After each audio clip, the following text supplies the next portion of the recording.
Welcome back to Season 2 of the Spiritable podcast. My name is Luke. I'm Richard. I'm getting a master's in divinity. On this show, we try to bring spiritual ideas down to earth. We're all trying to be better people and grow, so get on board. Spiritable. Hey, hello. Hello, Hey, can you hear us all? Yeah, I can hear all two of you. Are there more of you? Well, there are two of us as the hosts, and then we got Ben behind the camera there. Yeah, I'm the producer. I'm just going to not be talking, so don't worry about me. Do you guys want to introduce yourselves and who you guys are, what you're about? Yeah, sure. Sounds good. I'm Richard Glenn. Are our voices going to sound different enough for anyone to know who's talking when? Yeah, it doesn't matter. All right. Well, I'm Richard Glenn. I am a co-host on the Spiritable podcast, obviously. I am currently finishing up in theological school. I'm training to be a minister. I will be finished this spring, and whether I will have a graduation ceremony is very Remains to be dubious at this seen. point. I probably will not, but it's fine. I didn't work hard or anything, whatever. And my name is Luke David. I'm an actor, and I also produce church media, so I do videography and audio and all that sort of thing. And we started the Spiritable podcast about a year ago to kind of just bring spirituality down to earth, because we feel like a lot of times it's taboo to talk about religion or belief or faith, and we kind of wanted to break those barriers and change it up a little bit. Okay. I think I can give you a camera. Do you want a camera from me? Oh, sure. Yeah, that'd sure, that'd be fun. great. Hold on one second. Yeah, we got a whole good tech setup going here. Do you want to introduce yourself a little bit for our listeners? Yeah, so my name is Stephen Bonnell. I go by Destiny Online. It was a gamer handle that I used a long time ago, and I just kind of stuck. I talk about politics and philosophy, and then I play video games, and that's kind of what I'm about right now. Nice. But yeah, we definitely have stuff that we want to talk to you about, but I mean, we want to let you take the reins here. Well, how about you guys take the reins? All right, let's do it. There's obviously there's two huge. We can discuss religion broadly. I guess the role that you guys would hope that religion would play in a person's life, or we could specifically talk about theology, God and that kind of stuff. More intricate. But I mean, it's kind of, it's up to you guys. Or I can go any direction you guys want to go. Sick. Well, we normally start the show with a thing we call spiritual icebreakers, which are sometimes more spiritual and sometimes less. All right, Luke's let's hit got you with a list of those. Okay, spiritual icebreakers. Just break the conversation. All right. Okay. Right off the bat, is it worse to kill a puppy or an ant? Oh man. You have the switch. What do you do? Sure. Is it worse to kill a puppy or an ant? So I would say it's worse to kill the puppy. Okay, I would Why? agree with that, but why? So if we were to construct any type of moral system, and we were to try to take a value statement about how we should grant moral consideration to other things, I would imagine that we would probably start with things that have an experience that's more similar to our own. So other people obviously are the most similar. And then from there, we would go to mammals. So cows and sheep and dogs and cats have an experience that's quite similar. So a dog would be a creature that would have an experience that's quite similar to our own. And then further removed from that, you get to things like insects that it's hard to know if they have an experience that's even remotely resembling what a human experience is. So that would be my answer to that. Yeah, I like it. It does paint kind of a selfish picture of humanity, just because I would answer the same way, but it is us not wanting to exterminate the thing that relates to us the most. So, Yeah. Well, I would answer also it's worse to kill a puppy, but I would say my moral measure is more on the effect it has on the person doing it than the actual thing. I definitely would have more baggage from killing a puppy than I would from killing an ant. I have killed ants. I have not killed a puppy, and I can't imagine the baggage I would carry from doing that. It would be quite sad. So I think for that reason, it would be morally worse for me because it would hinder my usefulness in the world to kill a puppy. Sure. Both of you have very interesting answers. Wait, can you give me both of your names? Sure. Guy I'm on the right, Luke. guy on the left. I'm Luke in the dark gray sweater. I'm Richard. Luke? Okay. So it's very interesting, Luke, that you brought up that it was kind of my answer was a little bit self-centered, and that I'm going by that I'm going by what is, how do we relate to things, and that's how we kill things, or decide what we can kill or can't kill, right? So we have a hard time killing other people. We have a hard time killing animals that can yelp or whatever. Mm-hmm. I'm interested in I mean, like, arguably, the reason why we have this feeling is due to our, I imagine you would say, our God-given empathy, right? Our ability to empathize and understand other creatures. It seems to be a really important tool that's granted to us as people. You would say divinely, in terms of figuring out like what's right and wrong. I wonder if you would say that's a good or bad foundation for figuring out intuitively as humans what's right or wrong, ignoring things like the Ten Commandments or whatnot. Yeah, well, I don't know if I would say empathy is something uniquely given by God. I think, in so much as in our worldview, God is the foundation of everything, sure, but I think a lot of different things have a level of empathy. We just have our own sort of human experience of empathy. Okay, cool. And then for the other guy, so it was Lucas and other name? Luke and Richard. Richard. Okay.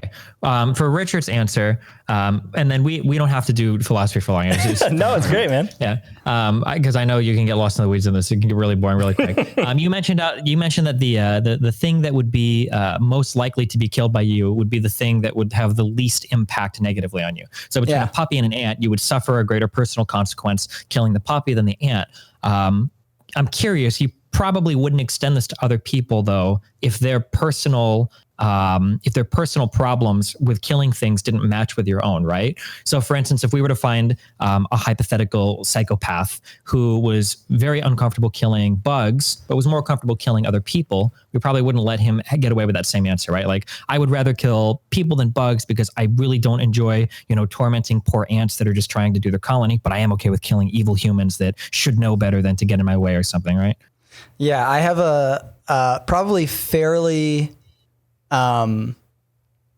unpopular opinion on the morality of animals that generally makes my friends unhappy. I kind of over the top will say that I think animals are basically like little meat robots. And I say that to be flippant and more aggressive than I need to be. But what I mean by that is that I think that morality is within the realm of humanity. I think that morality in general is a human thing. Like, no one calls a lion a jackass for killing a gazelle. It's like, oh, that's nature. Like, I don't know. Nature does nature things. And we only apply the moral lens when we are looking at humanity. So I think in that sense, it is innately tied to humanity, what is moral and what is not, and its effect on humanity. And so I think with a person killing a person, now there is moral weight to that implicitly. And I think with the death of an animal, the moral weight is its effect on humanity, which in my worldview is the realm in which morality lives. Does that make sense? Yeah. So I'm curious if I ever use a term that you need me to define or whatever, just because I know people say a lot of different things. Yeah, let me know. Would you, for Richard, right? Yep. Yes. Okay. Would you say this sounds kind of like consequentialist? Have you ever heard that term before? Or yeah. Okay. So you tend to evaluate the good or bad of any given action based on the outcome and its impact towards humanity or any given human. Is that kind of like how you view things? I think that consequentialism is a tool we can use to judge the good or bad of a situation, but it isn't the innate value of it. Like I said, I think if I killed a person who was just generally mean and added nothing to the world, it would still be a bad thing that I killed a human being. Right? It still wouldn't be good that I did that innately, even if maybe his death made the world a better place. It wouldn't be good for me to have done that. And that there gets in a whole interesting thing about like how bad, like, would I kill Hitler? Blah, blah, blah. That whole kind of issue that muddies the water. But in general, I don't think it's like whether you get to stay alive is based on your worth and usefulness in the world. I think that people have innate value, and we can sort of see whether something is good or not by its effect on the world, but that isn't always an accurate measure. Okay, sure. I'd love to. I haven't heard a ton about your specific religious experience. So if it's all right, I'd like to ask a question about that. Feel free to say no and move on to a different thing. I'm pretty open about everything in my life. So cool. knock yourself out. Yeah. What I watched a couple of your videos and that kind of thing. And what I basically grasped was that you grew up Catholic and didn't have a great experience. So I was wondering if you have anything that stands out to you as your kind of worst experience with organized religion. And also if you had any like standout best experiences with organized religion. So I grew up very Catholic, and I went to a Catholic private grade school, and then I went to a Catholic private high school.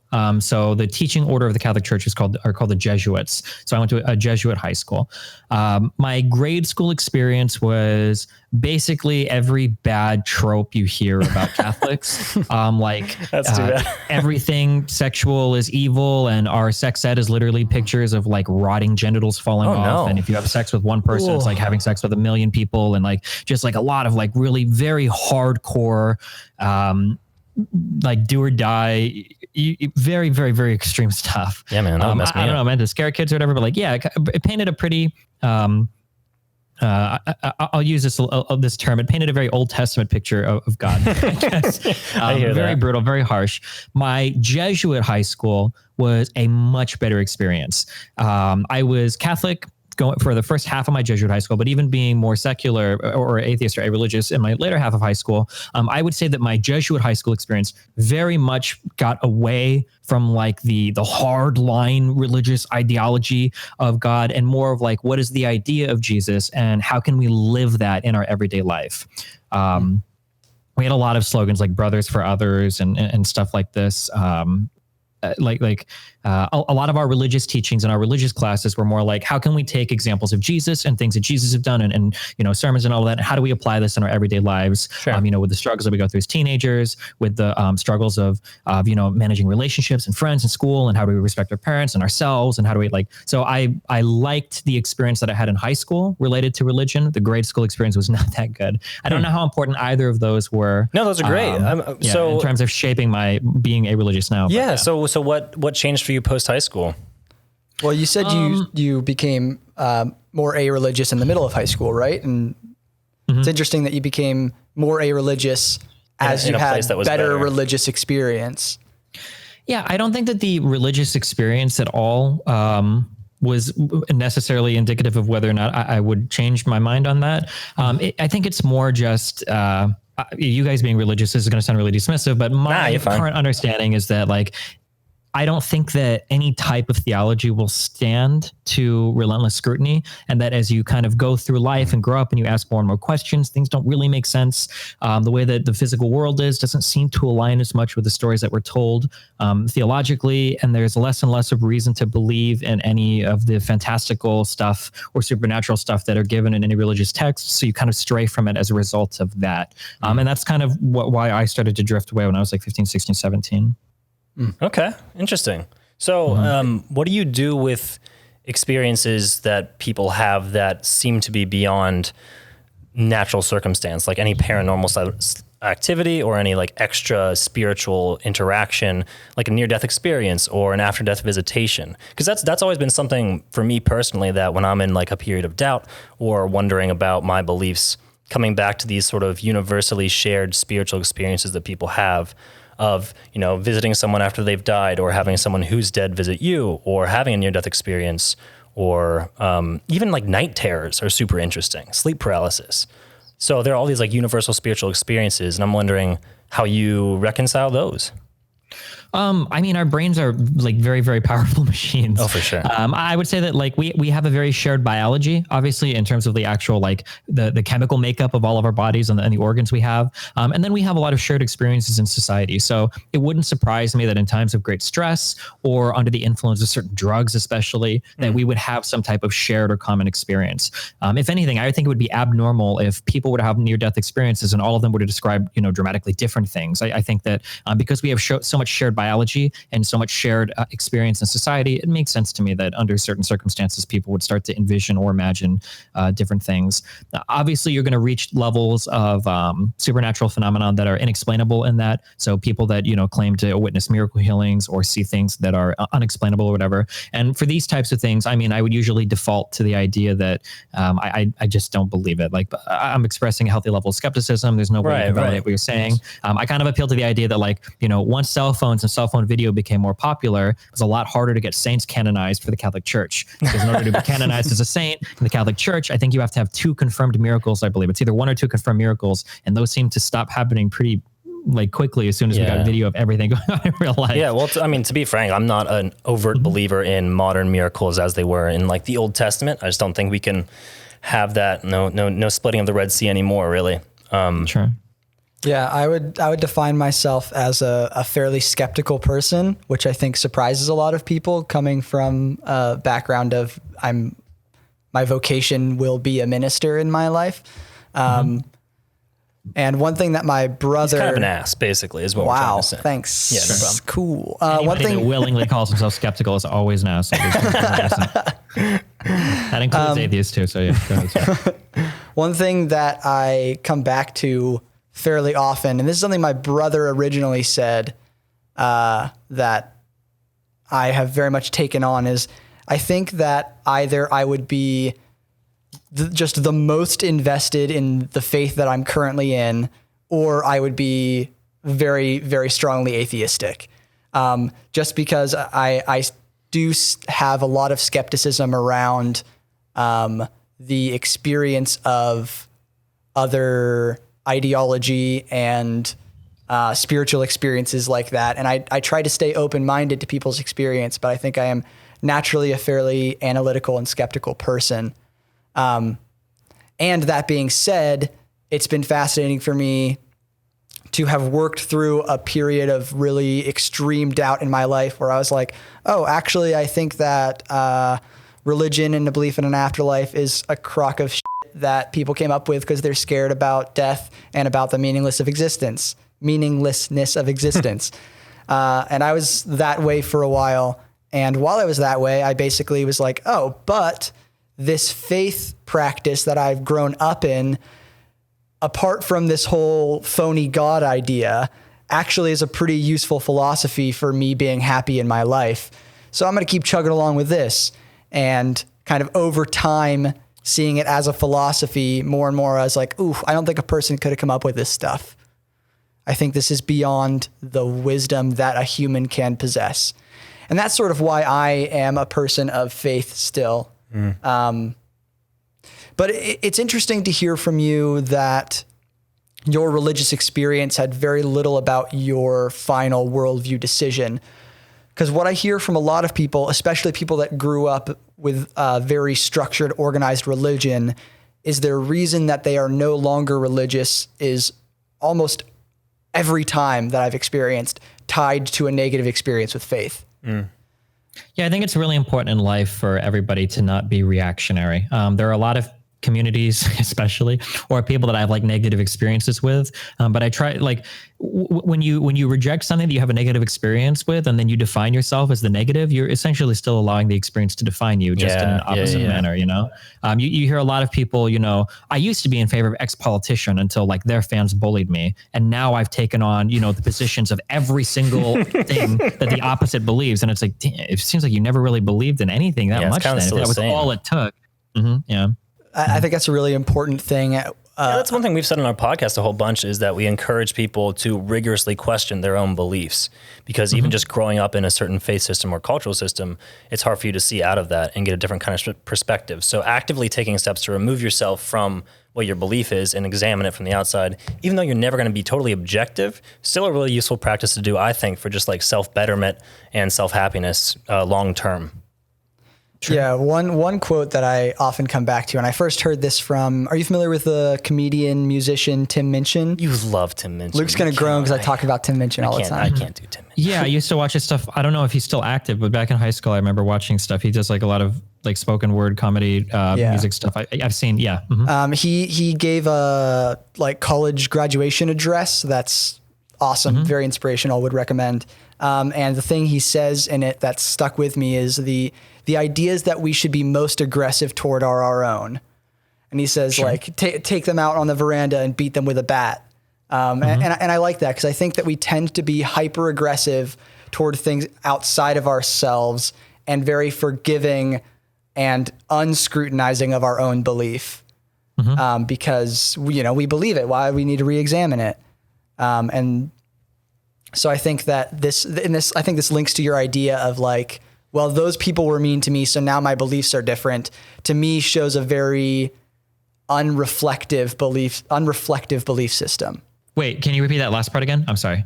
To me, this idea of changing your belief system based on how other people have affected you that have that belief shows a belief system that was not very well reflected on, that you aren't very... Okay. Sorry, I thought I heard you. Yeah, for sure. Yeah, I agree. Yeah, 100%. Yeah. That if you're so easy and so quick to jump to something different, then it seems like whatever you initially believed, then you must not have believed that much at all. Yeah, and I think that's all belief in general, whether it's religion or politics or philosophy or whatever. Like take some steps to actively question it.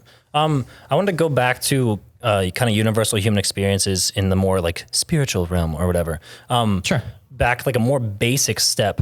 What is your not reasoning or worldview explanation for consciousness or self-actualization?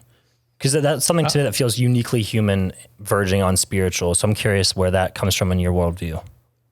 So the only place I've heard self-actualization used is from Maslow. Is there when you say self-actualization, what do you mean by that? Just I can think about what I'm thinking about, essentially. Sure.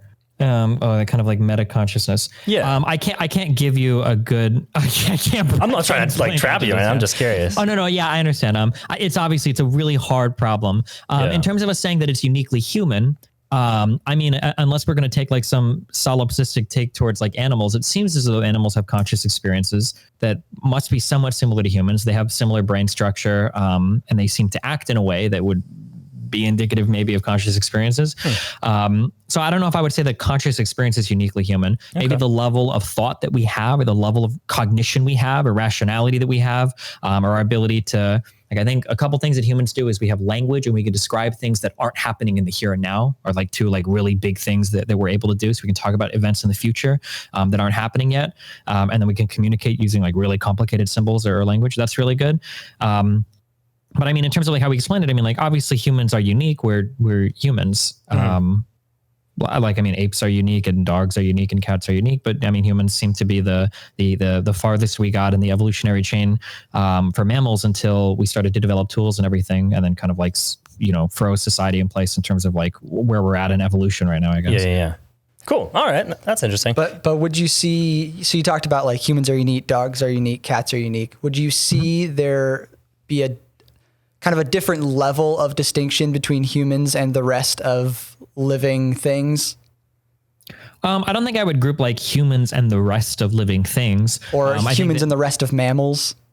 Yeah, I mean, like humans are definitely like part of the group of mammals, but we also seem to be like the best of them for sure. I mean, obviously, I would say. I mean, and then you've got like reptiles, you've got sea creatures, you've got like all other ways of like breaking things out, depending on how you want to argue. I forget the science of it's not. Oh god, it's not taxidermy. Taxonomy is the word I'm looking for. Yeah, taxonomy or taxonomy. I think. Yeah. I mean, like there's how you decide you want to split things up. Of course. I mean, obviously, I would push back against the idea that humans are like ultra unique. I mean, like biologically, we have tons of similarities and overlaps with every other like mammal. 90% of banana or something. Well, yeah, depending on which parts of the genome you want to compare. Yeah, but like I mean, like, obviously, in terms of mind, right, we seem to possess a superior mind to any other creature. That seems to be the case. So we would be unique in that sense. And I would obviously recognize that. Yeah. So, but I mean, even if you look at lifestyle, like I would say that we are more distinct from other mammals than mammals are from reptiles, for example. Well, it depends on what you mean by lifestyle.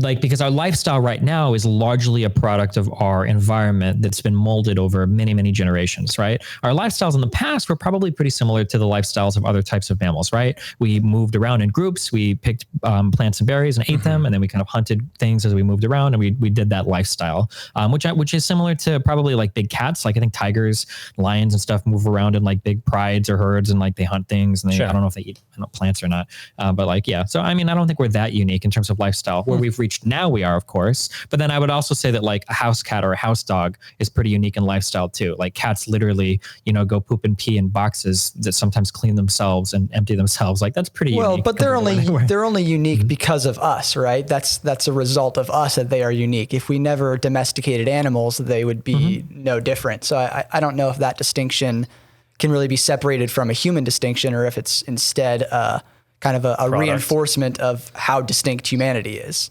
Oh yeah. I mean, the only distinction I'm drawing is I'm saying that like, I don't think it's fair to compare our modern day lifestyle to the lifestyle that other mammals have like in wilderness areas right now, because we only live the lifestyle we have because we've built upon, like generations of human knowledge. It's not like the natural state of human isn't to be sitting at a computer, working for 8 hours a day and then driving a car home. Like we're very much like products of our environment now, more so than just this is biologically what humans do, I would say.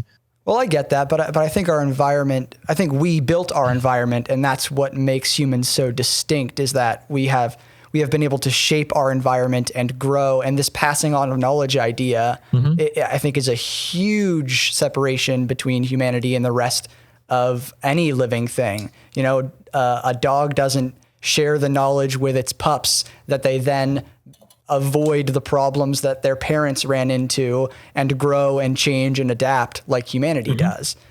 Yeah, for sure. That's the cognitive parts there. Our ability to pass information on, to communicate with complicated language and symbols is definitely unique to us. In terms of being able to teach tools, I believe that there are groups of animals. I want to say a form of ape, and I think elephants have been seen where they can use a tool and they'll teach I've other seen people to use a elephants tool. paint.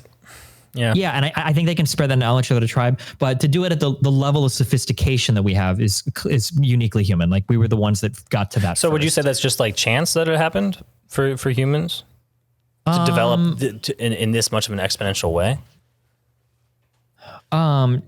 Chance is a very human word. Another big gift that we have is the ability to recognize patterns. So we like to project patterns sometimes where there are none. Like if I drop a rock on the floor, one way we could look at that is like where the rock lands. Well, that's chance. It could land anywhere, but it landed in one particular spot. And there was no real chance involved. Like the rock fell a certain way and then it landed in a certain way. There wasn't really chance there, but we would describe it as chance, right? It's like, oh yeah, you dropped the rock and hey, it fell there. Like if it fell in the middle of a bowl, so I was like, wow, that was lucky, low chance of that happening. But I mean, like we can use chance, but when we're describing like the flow of time, things happen as they do.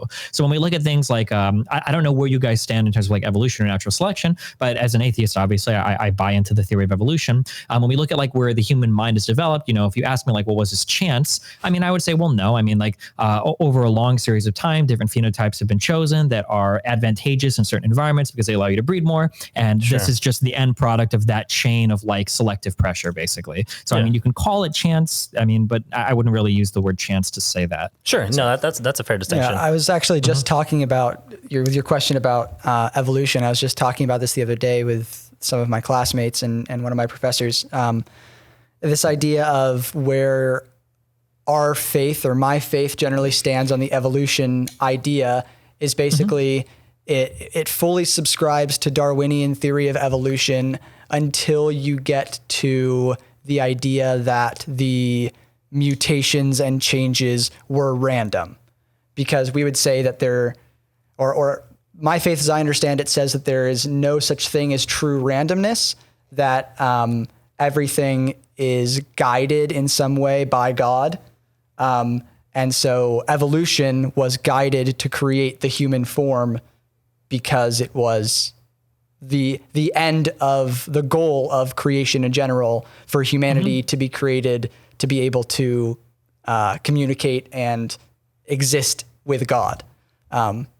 So for sure, full support of evolution as far as I'm concerned, except God did it. Nice. Yeah, this trips up a lot of young theologists, I would say, or like people, like very young people, like how can we have free will if God knows everything that's going to happen? He's already made the choice for me. Well, just because if you were to grant, divine wisdom to a God, just because he knows the choice you're going to make doesn't make it, your choice any less than that, right? 100%.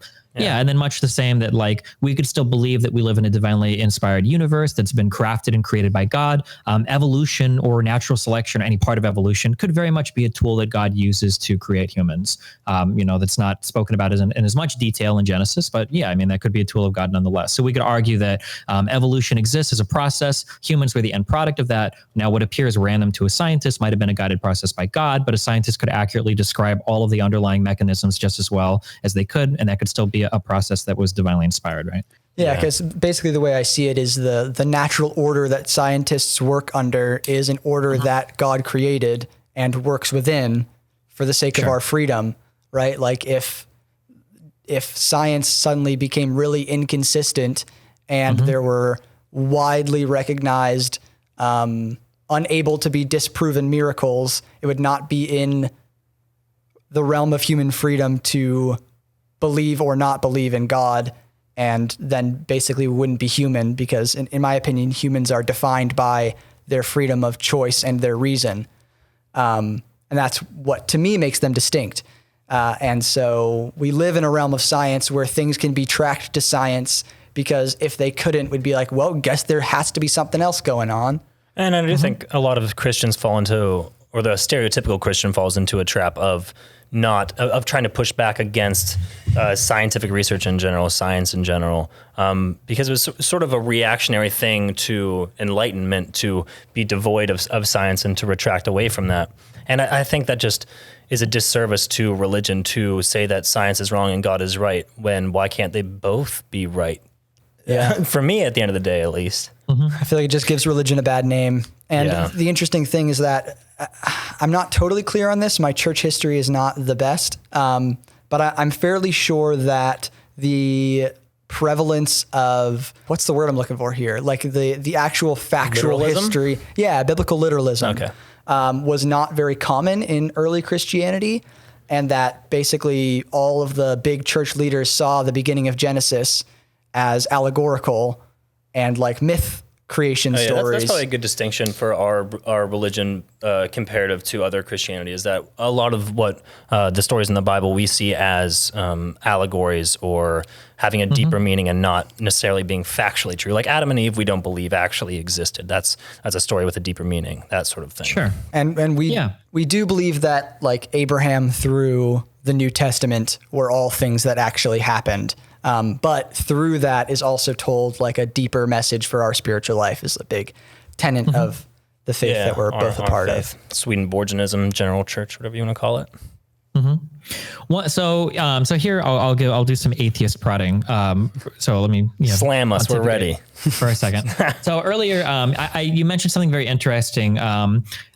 Obviously, a while ago, it seemed very hard for religious people to reconcile their beliefs with science. And then we're in this newer age of Christianity where I think the Pope even came out did the Pope say recently, like in the past 10 years, that he was okay with like, was it evolution or something? I don't remember. It was something, but I know that like even the Catholic Church, I think, has like modernized its views on certain scientific topics or whatever. I wish I could remember exactly what it was, but regardless, like Christians in general seem to be more amenable today to like scientific arguments or scientific answers to questions, and then say that, well, actually this works alongside our religion. Like we don't have to be, 6,000-year-old, like young earth creationists in order to maintain our faith in God. Yeah.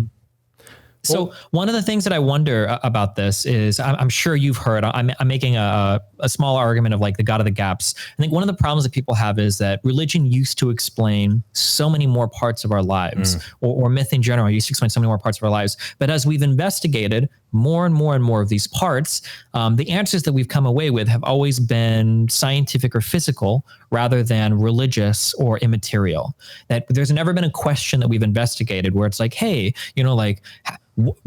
what's going on with human disease? Are we possessed by demons? Do we only have 4 fluids in our body? Are these out of whack? What's going on? Like the answers to these questions have never been some immaterial or theological thing. It's always been some physical or material thing that we can investigate scientifically. And I feel like that's why people are kind of nervous to give ground on their religion, because it's like, well, today we say that, the sun doesn't come up because God says it is. Tomorrow we say the earth's not the center of the universe. Like who knows what we're going to be seeding, a year from now or 10 years from now or 100 years from now. Yeah. Can I respond? Yeah, go for it. So I have sort of 2 responses to that. The first is that I think churches, again, do themselves a disservice by being too afraid of losing membership, of having butts leave seats in the congregation to adapt to social norms. I just think we've seen that time and time again. So Pope Francis saying that whatever it was, evolution is not inconsistent with their religion is a small step forward. But I think we're constantly, as big religions, behind the curve on that. And that makes them scared to adapt to normal things. What was the question again? Sorry, I had a second part I want to say. Yeah, no, that's fine. So it's the God of the gaps, the idea that things. Sorry. So what I think is interesting there is, in a more philosophical way, the more we learn, the less we realize we know, and I think that has some scientific repercussions as well. That things used to not be able to be explained. We used to have leeches sucking out our blood to cleanse us, and obviously we didn't know what we were doing, didn't work. And then we discover more scientific processes that help us live better lives and be healthier. But I think at the same time, the more we discover, the more we realize there is more to discover. And I guess I don't really see an end in sight in that sort of step-by-step process. Like, we keep discovering new smallest particles or ways particles interact that we didn't understand before. And those might not, like, as a fine print say, hey, God did this. But they uncover more questions, and then we have more to discover. So I see that process as like scientific and spiritual, because I don't think we're going to ever get to an end of anything. So while that's possible, we could argue that we're discovering more and more, so we have more questions. I would still argue that we get a better picture of the universe. I think that's true. Yeah, even though we have more questions, so even in sometimes I think we underestimate the amount of knowledge that we have. Like, the periodic table of elements is a pretty good guide to the composition of the elements in the universe, and at least seems to be. And even when we talk about small particles, like quarks, unless things have changed, I think a quark is still the smallest, most fundamental part of matter that we understand, and that was discovered back in the 60s. So it's not like every single day we're uncovering more stuff. It's we have no idea. It feels like we've put together, at least as far as physics and chemistry is concerned, a pretty good model of how things exist that hasn't been radically changed or shaken maybe for the past 70, 80 years even. Well, I mean, if you go down to whole string theory and quantum mechanics, those were more recent. String theory was late 80s, early 90s. I'm not actually, I'm just talking out my ass. Yeah, because you're an expert in string theory. I know nothing about string theory, but I do know that both of these kind of breakthroughs rocked the scientific world about the rawest part of creation. So I don't know. I would say that quantum mechanics was definitely a big one in terms of changing the way that physicists viewed a fundamental shift in the way that we view things. But even that, everything that we understand. So if we draw a line between classical mechanics and quantum mechanics, right? The way that we understand, everything that we knew in classical mechanics can still be explained using quantum mechanics, right? Except for gravity is the only thing that we haven't figured out yet, right? But everything can still be extrapolated. So it seems we're still kind of building and refining our knowledge. It's not we just learned that oh God, all of our science is wrong and now we have a radical shift or whatever. It seems it's more just been a process of refinement. There are still questions where it's I don't know 100% how this thing works, but we're getting a better and better view of things. I think that's how it feels. Yeah, I would agree with that. Yeah. I think getting back to this whole God of the gaps idea, one thing that I really like about the new church faith is that God isn't a God of mystery. The whole idea of divine mystery and God is a way to explain what can't be explained, and we don't understand that, it's a divine mystery. All of that is very much not a part of my faith, and instead it's a revelation of answers and explanation. Very much, if instead of a God of the gaps, a causal God, if you will, but more showing the connection and the cause-effect chain between the existence of God and all of creation as we know it. Have you heard of the clockmaker argument? Is that kind of the clockmaker God, basically? Well, so the difference between it and the clockmaker theory is a very deistic model, right? God created and then sat back and watched. Let everything go, basically. Yeah. And we're a theistic religion where basically he made a. If you stick with the clockmaker model, he's constantly working within the clock.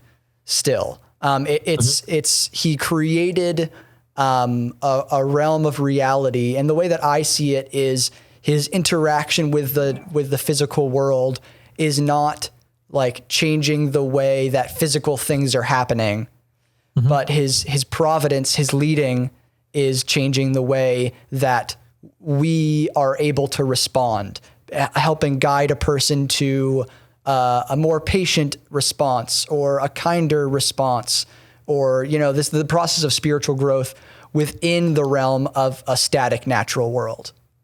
So this is what, so I'm a little bit warm to the clockmaker idea, mainly because most of the claims that makes are outside of any testable reality that I would acknowledge. I can't know what happened, prior to the beginning of the universe or anything. I feel like it's a little bit more problematic when we start claiming that God is still tinkering, because I feel like you open yourself up to the huge bag of worms of like, how does God possibly make the decisions on who or who not to help on the planet right now? With the clockmaker idea, it's very easy to answer, like, okay, well, look at the amount of human suffering that exists on the planet. Why would God allow that? And it's like, well, like darkness is the absence of light. Human suffering is the absence of God. It's humans doing unto other humans these evils. We have enough food to feed everybody. Children starve in Africa because of the evil of humans, not because of the evil of God.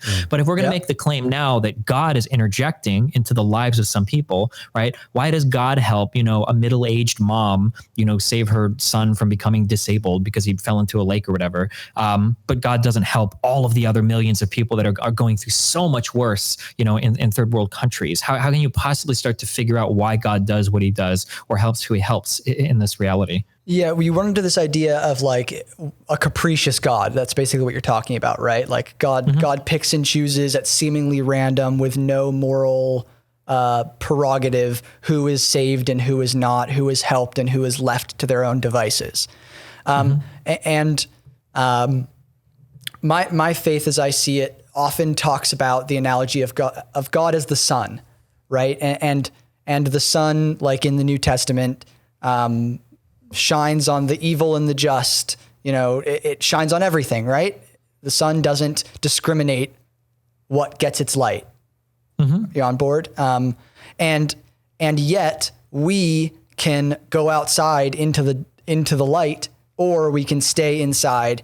And so it's not about who does God choose, but it's more about who chooses God, right? This idea this kind of doesn't work with all of like the suffering children, right? Like tinkering, we would argue. Yeah. Well, like it's not like they've turned their back from God and they've turned away and they've decided to embrace evils and now they're starving to death when they're 4 years old, right? No. I'm not using this as an explanation of like, if you are suffering, it's because you didn't choose God. Because natural suffering is different, I would say. Natural suffering is due to the freedom that humanity innately needs. Like you were talking about, it's humans doing horrible things to other humans is why that happens. So I don't think. But oftentimes when we talk about like miracles, like if we look to Jesus himself, like a lot of the suffering that Jesus alleviated was natural suffering, like leprosy, right? That was one of the things he was most famous for. I mean, like, well, that's a disease. That's by definition natural. Like if Jesus can walk around and cure people of leprosy, why wouldn't God cure people today of COVID-19? Or, if Jesus can, create bread and fish to feed people, those people were starving, arguably due to human causes. Why can't God, duplicate food today and feed starving people today? It seems like if you argue that God, again, recentering, if you argue that God takes an active role in shaping the world today, man, the choices is capricious is a nice word to use for the seemingly bizarre and random selection of people that he saves. That's always the same, like seemingly well-off person in a Christian country that is right relatively affluent. Like, and that's where can I put words in your mouth, Richard? I feel like you weren't saying tinkering in an individualistic way where God goes in and manipulates someone's individual path, but that God is constantly putting out love into the world and goodness, and it's up to people to receive that or not. It's not like God goes in and changes the path that things are headed on. So I do think it is more that deistic model of setting the clock and letting it go, and not tinkering when things are misaligned. At least that's where I'm coming from. I push back against it being a purely deistic model. I think we might see it as more deistic than maybe you are identifying other branches of Christianity as like God helps that, like prosperity gospel, for example. I don't Kent Covent or whatever, or Harvard or I don't support prosperity gospel. I don't think that living a life a Christian lifestyle or a good lifestyle will make you more naturally wealthy. I mean, God says, lay up treasures in heaven. Osteen, baby. I don't know. That was some shots fired at Joel Osteen, but. And furthermore, I don't think that living a Christian life will cure you of disease. You know, the disciples come to Jesus and they said, oh, is it this man's sin or his father's that made him blind? And Jesus basically tells them they're idiots. This idea of natural infirmity doesn't come from a personal spiritual source, but rather because evil exists in people, these things come up. These horrible situations arise. Starvation in Africa. What is the difference between those two? Because I don't understand. Because so initially you say that no one individually is at fault for anything for any affliction they have, but that affliction could still be blamed on the natural evil of people. I guess, like, what is the distinction here? Well, so what I'm saying is that the natural struggles that you're dealing with are not necessarily causally tied to your choice of evil, right? But rather, like the example, we have enough food to feed everyone, and yet children are starving. Those children didn't choose to starve. They didn't turn away from God or choose to be mean to people, and thus they're starving. But it is evil present in the human experience that is causing that to happen. I think evil in so much as comparatively to good. There is order in so much as there is disorder. And just going back to that general freedom of humans being allowed to, or just being free in general. Yeah, we're talking about, or I don't know if you use the same term, but my understanding of this is like, we're talking about original sin, right? Like the idea that once Adam turned his face from God, that humans kind of innately have this original sin in them that allows them to choose, things away from God that kind of taints all of humanity now, right? Yeah, I don't believe in original sin like that. I don't think it's like we are born. I think people are born blank slates. Like a baby is not evil, right? A baby is selfish. Super selfish. But a baby's not evil for being selfish. But if you or I prioritized only the needs that a baby prioritizes, we would be selfish and not be very good people, right?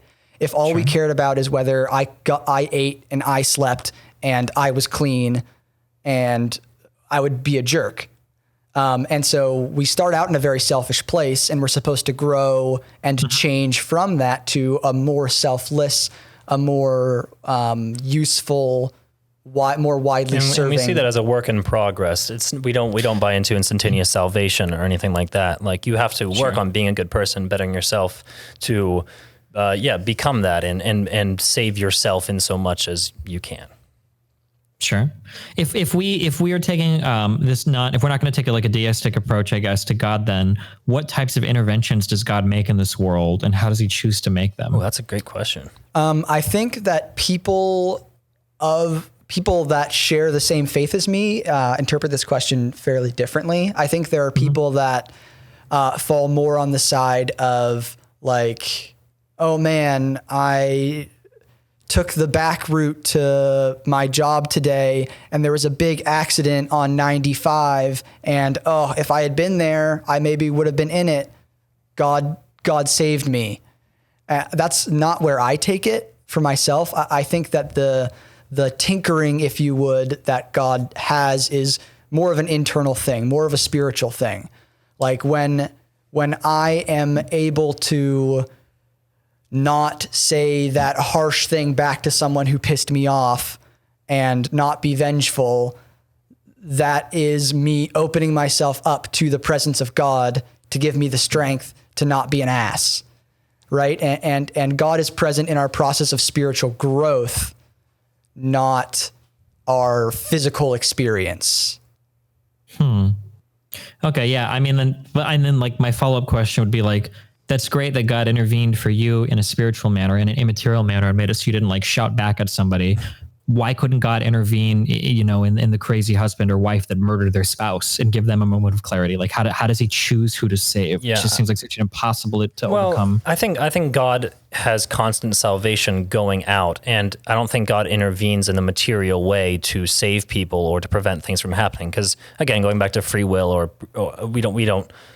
that would restrict people's freedom to have that happen. So I guess my faith idea is that it doesn't happen in a material way. It can't, or else we wouldn't be human in the same way and not have any freedom. So it can only happen internally, where God's salvation, if you want to call it, or light or love, is constantly kind of knocking at the door in our mind, and we can choose to open that and accept that good path or that loving choice, whatever that happens to be in whatever moment we're in, on an internal way.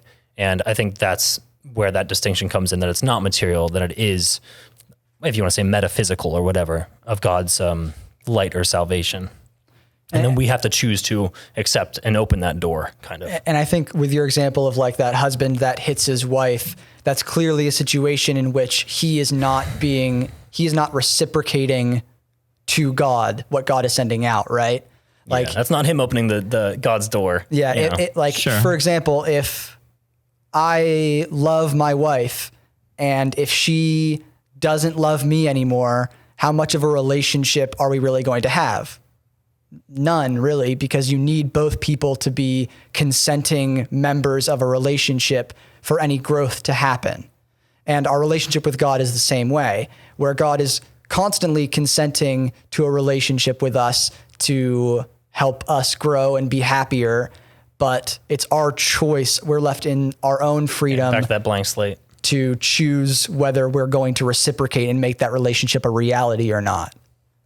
Yeah, I mean, I totally disagree, but I understand your argument. I guess, my central question is still basically just that it seems to be, I'm never trying to sound condescending when I argue. If I ever come off, don't worry about it. Yeah. So, the central problem that I have is that initially, if I think of the concept of God, it sounds awesome.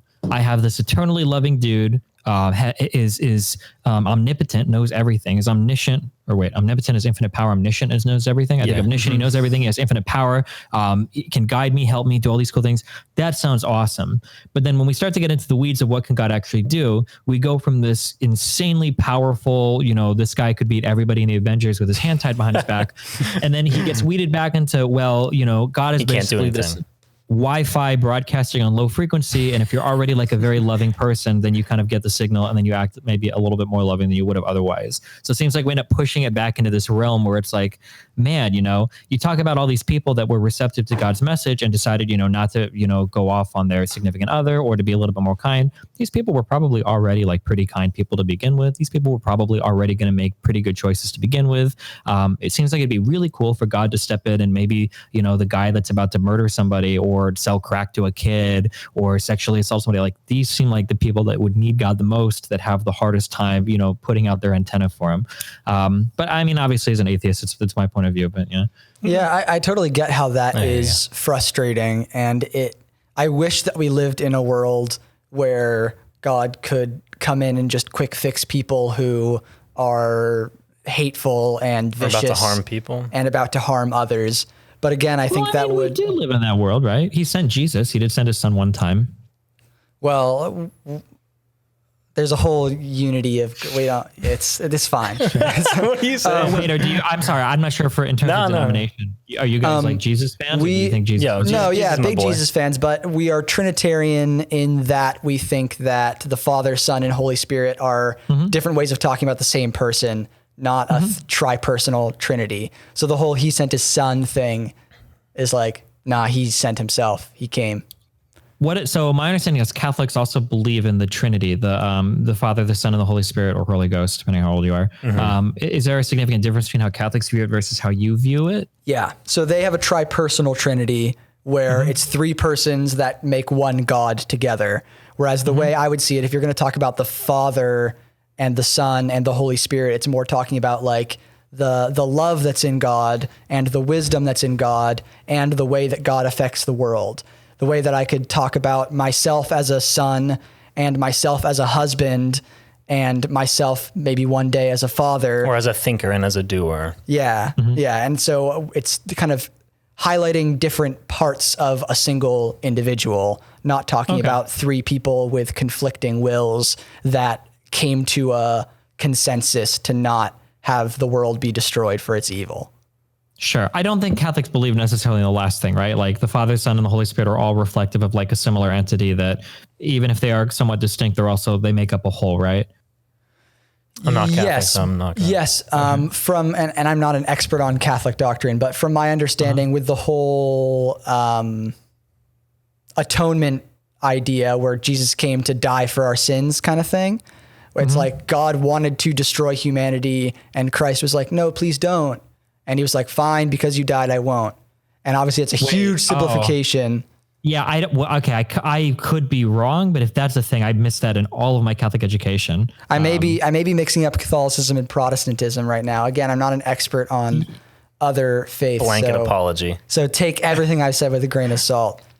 Gotcha. Okay, yeah. But I do know God was pretty much on board with like sending his son and everything, that was God that sent him. Jesus wasn't like his son, like fighting like Hercules and Zeus to try to forgive humanity of their sins or whatever. But I do know that Catholicism has officially a tripersonal trinity, which means three persons, like three distinct people that together make up one God. But going back a step, Destiny, it seemed like your question was, why doesn't God send Jesus again, sort of deal? Yeah. So that's actually totally relevant. Whether you are, whether you believe that they're all three the one person or three different people, why doesn't God just repeat like the New Testament? Why can't we do that every 1,000 years or something? Just have a reset. Yeah. That's reset. a huge question. That's a huge I question. saw Jesus walking around today. Like, I mean, I would be a believer. Damn, like how dumb must you be to be like Judas? Like you're walking around with the dude, you watch him multiply bread and fish, turn water into wine, perform miracles, have infinite wisdom, outsmart the Pharisees. Like he's doing so much and you still backstab him. Like with somebody like Jesus, like around today, I mean, I feel like that would be a pretty influential person, right? See, I feel exactly the opposite. I feel like if Jesus came to earth again today, people would be like, oh man, what smoke and mirrors is he doing to do that? Oh, he's got a lot of cool ideas, but look at him, he's an idiot. And we live in such a skeptical world that I think if Jesus came as a human again, would be like, loser. And I think the Christian world would be like, wow, this fake Christ. I think in general, a lot of Christians are waiting for God's coming again and call everyone who says that they're the Messiah, the Antichrist and a fake Christ. And I think that they're right, but I also think that in their worldview, if Christ did come again, they'd have the same reaction of like, this dude's not Christ. I mean, that's the reaction they had when he came the first time, right? Yeah, exactly. So like a lot of people didn't believe in him and they killed him then. I mean, so he could still come again and give us a chance again. I don't know. I mean, again, like we have cell phones today. If you were to do some crazy like multiplying bread and stuff, or like, I feel like people would take note, but I mean, like regardless of how people respond, I guess it's just, God feels very much like God is so, when you read the Bible, God is so alive, right? In every book, in every passage, in every parable, in all the stories from the Old Testament to the New Testament, God feels like very much like a living, breathing thing that is so alive in that world. I don't know if you've watched Game of Thrones, I guess. Maybe it's like dragons and fire and all the old magics. It's like very much alive. But nowadays, it's like, well, man, where is he? Like, if I didn't go to church every Saturday or Sunday and have my pastor tell me how God is alive and present in my life, I wouldn't even notice it. Like, it seems so disconnected from our everyday experience. So much so that people like you guys are here trying to convince people like, hey, this is who God is. This is how he's like relevant in your life right now. This is what he's doing. Like, it feels like we have to fight to like get people to even acknowledge that, as opposed to like in the past where it seems like he had a more active role or was more knowable or seen. Yeah, I would say throughout all of history, people have had to fight to acknowledge God. I think if you look at the Old Testament and the story of the children of Israel, God was doing huge miracles in front of them constantly. And they're like, what if we worshiped a Baal though? And it was like, how are you so dumb that God is like a giant pillar of fire for you and speaks openly to you? And then you're like, what about this other God that we haven't seen do anything? And we made it ourselves. And I think that's a reflection of natural human ability skepticism and ability to discard for their ideas. And so I think I think we've always been that way. And I think two people that, going back to a world where science was magic that different gods were doing, it didn't destroy human freedom to be like, but look, this God's the best God and here's how he shows you. They were like, oh, other gods do magic stuff. We've seen lightning. this god's doing magic stuff. We're on board. He seems to be the best god. It was a way of convincing without limiting their freedom to be like, I'm going to choose a different god that like makes the lightning strike because they seem pretty cool. And I think the same thing can be said in the life of Jesus. There were people who a lot of things they thought were different magic, and they thought that he was amazing, but they didn't think that a lot of people didn't think that he was unique. Where, we see this, like a big example of this in the Bible is Moses, and he comes and he does a plague, and then the Pharaoh's people are like, we can do that magic. And so it's not a unique thing, but he's finding a way to show people that this is the path to happiness while preserving their freedom. And I think in the modern age where we are so intellectual and so reason-based and so scientific method, it needs to be an idea-focused God. Like, oh, hey, see how loving people actually makes the world better and you happier? That's what God's trying to tell you. And that's a message that we can accept without it hindering our freedom.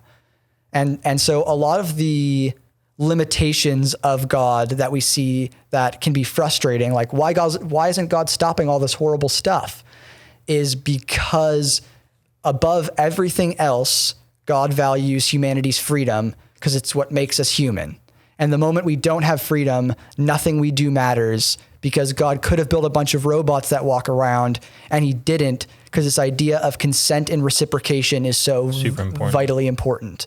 Okay, so if this ever gets too theological, you can always tell me. Sorry. No, you're great. So I'm in theological school, so okay, awesome, cool. Okay, yeah, I have issue with the idea that freedom is what makes us human. If anything, it seems that freedom was one of the most inhuman things that we kind of acquired, right? That when God created us in his perfect image as Adam and Eve, that they had no freedom at that point, arguably, right? And it wasn't until they turned their back to God and ate like the apple that we started to have, this idea of free will, the idea to choose things that were away from God, and that these things were, I mean, if you believe in the Catholic interpretation of things, right, we got original sin from that. Every human is tainted from the moment of birth until you're baptized to cleanse yourself of that original sin. Women are punished with childbirth as a result of the acquisition of said like free will. So it seems an interesting take, and maybe your denomination has a different way of addressing this, how you can say that like freedom is intrinsic to humans in the idea of what God would have for us when he explicitly created us without freedom, and then we got that through more or less somehow we messed up and got that. Yeah. How do you view that? Yeah. I'm going to jump in, and then you correct me, Mr. Theologue. Cool, go for it. I think, kind of going back to what Richard was saying, that freedom is sort of relative to the time period that it's in. So, if we're going back to this analogy of Adam and original sin, or even people seeing Moses and seeing Jesus, they had the same amount of freedom to believe in Moses and Jesus and all these other things because of all that unexplained magics that happened. So they had just as much freedom to choose Jesus or choose not to believe in Jesus because of the surrounding area of life. And where we are now is that freedom is a little bit different in that it is more ideas and not physical things that we could or could not explain. Does that make sense, Richard? Yeah. That's sort of relative to where people are at in sort of the development of humanity with the things we can and can't explain. And I think we see that as more of an internal, or at least I see it as more of an internal freedom. And yeah, it sucks that, and it's awful and horrible and evil that people are sometimes externally or physically encaged or in human trafficking or aren't free or raised in a terrible, terrible household. But I think it's important that we have freedom of belief and freedom to choose what we want to follow. Yeah, and I think there are varying degrees of freedom, obviously. Like, I think that I have more freedom to think intellectually than someone who is worried about striving to make ends meet, right? Yeah. I have more time to study. I have more time to grow the tool that is my brain. And with that, I think you have, in doing so, you have more potential to do good and more potential to do evil because of that. Like you have a wider array of things at your fingertips. And so that sort of remains in balance. Yeah. So I think that freedom is kind of, it's not binary. But I think that at the core essence, there is a most simple freedom of choice that is preserved in all people. for them to be human. Now if you want to get really, now you can stop me if I get too theological. But so going back to this idea of Adam in the garden and all that, again, we see it as allegorical, both allegorical for our own spiritual life and allegorical of the history of humanity. So Adam is talking about us each as individuals, but it's also talking about the first people that existed in the world. The earliest evolutionary chain that had the ability to be spiritual, that had the ability to connect with God. And basically, people created evil, not God, right? That's, Well, I mean, you're asking atheists, so if you believe in an all-loving God, he didn't create evil, I think is a pretty easy cause effect. Well, you could say that he allowed evil to exist, but Well, yeah. But anyway. Sure, but evil is a product of human choice, not Sure. of, yeah, sure. Yeah. And so basically the first people still, so they had a connection with God. They were very loving people. They were real great, good people overall. They also still experienced like physical delight in things. They enjoyed eating good food. You know, they enjoyed the feeling that they got when they were nice to other people. And all these things are appropriate. It's good to enjoy the blessings of the natural world. It's good to eat good food. It's good to feel good. You know, getting a massage is nice. God's happy that we're able to enjoy our physical bodies. Just not too much. Sorry. Well, we can get into that. Well, I would say that the too much is when we value it over more important things. Like Spiritual connection with the person, that kind of thing. If I value a massage more than I value being nice to Luke, something's wrong, right? Something's not right. But yeah, so they had enjoyment of these natural things and or self-oriented things, not even primed negatively as selfish, but just self-oriented things. And the formation of evil was over time. They basically they were like, oh man, yeah, it really does feel nice to do my own thing today. And it was a system of, they had the freedom to choose less good things. You know, like I could go out and help everyone in the community, or I could sit on my couch today because I'm kind of tired. I didn't sleep super well. And that's not evil to sit on your couch, but it's not as good as you could be. Sure, yeah, I understand. And so over time, that idea of doing the best thing and doing the most selfish thing got a little bit closer and closer until it was finally like they saw it as morally equal. And then that's where evil developed, is I am now putting myself above the people around me and God. And that was the development of evil, was this imbalance of how we treat ourselves and the priority we give our more base experience versus a more spiritual, more community experience, however you want to put that. And so that's how we see the origin of evil, not like oops, Adam and Eve goofed and now we're all tainted guys. Kind of mentality, is that introduced the idea of putting ourselves above God. And it was a slow process in the earliest people. So that's sort of our origin of evil. Yeah, thing. that's some deep theology right there. You really went for it. Yeah. Off the rails. Okay. Thoughts about any that? Thoughts? I guess when I talk about like freedom as a concept, we can talk about this concept all day, I guess. Are you talking more specifically the part about like the freedom is kind of relative to time period, or the idea of enjoying somebody more than, or like enjoying a process more than a person or something, or disrespecting a person? Well, I think this you were just talking about sort of the origin of evil and human freedom. And I think that relates to this idea of freedom is relative to the time. And that's why I think that like Christ coming into the world again now would either be ineffective. We'd all be like, who's this guy? Or it would destroy our freedom. We'd be like, oh, I guess this is all I can do now. No I am a believe in robot now. Yeah. trying to think of how much time we want to spend talking about freedom. I can kind of understand your point. I guess like my questions would just be like, I mean, I don't know if I necessarily buy into the concept that I think that freedom is relative. I understand we have different choices to make at different points in time, but freedom to me seems to be that just the concept that you can choose something that you otherwise wouldn't have chosen.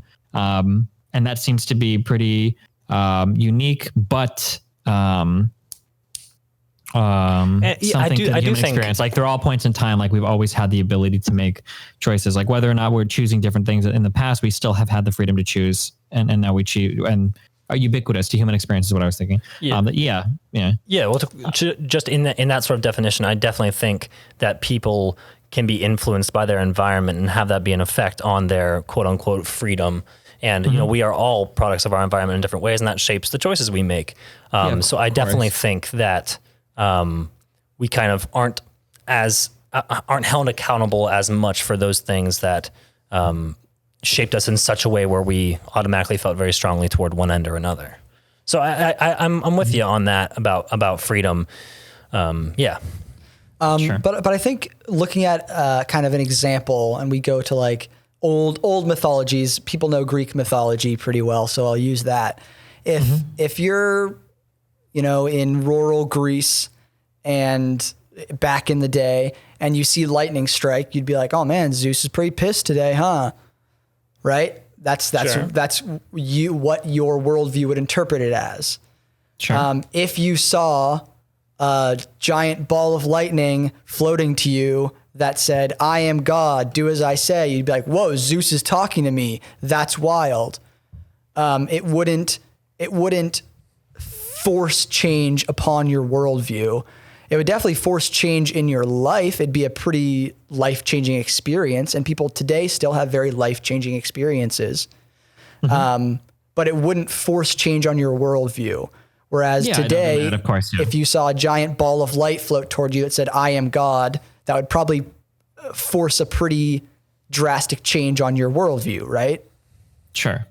And that's what I mean about this relative freedom thing, is that when you can, the amount that God is able to interact with the world while still leaving people in freedom of choice. Does that make sense? Yeah, I think that makes a little bit more sense. Yeah, I understand. Do we feel like we came to a culmination on freedom? Yeah, I think I understand.